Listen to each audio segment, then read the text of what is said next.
We'll start at the beginning, which is the art side of things. Ultimately, we get a lot of questions after we start passing around some wings and scrolls.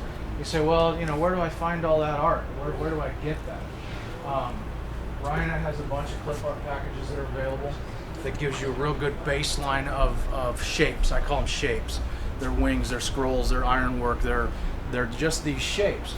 But if you look around, these shapes are absolutely everywhere.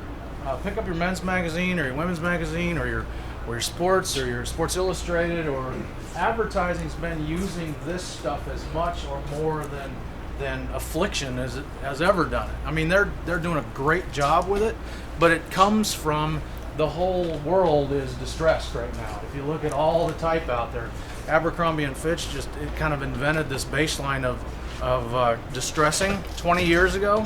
Who's been doing distress work forever?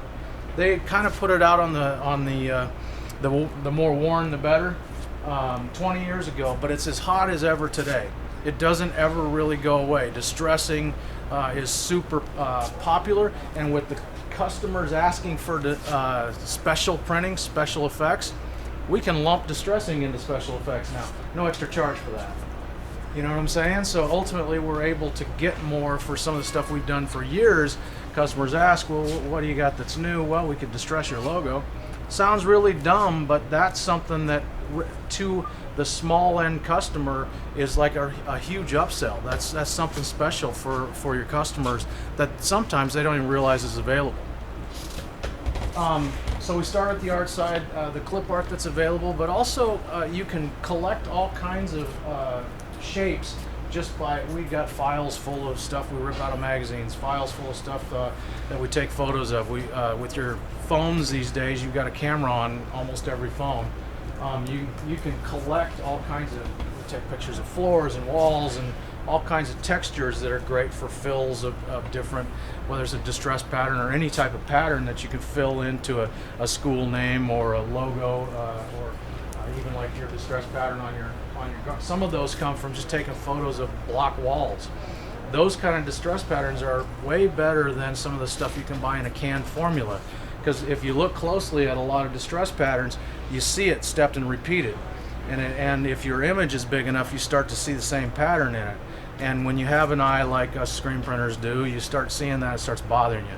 So when you can make your own distress patterns and collect them, you can do multiple images and multiple types of styles for the same logo, and give your customer several choices within those distress patterns.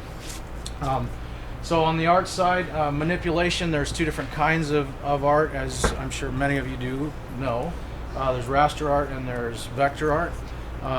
Vector art is logo type, hardline type of imagery. Raster imagery is tonal, photographic.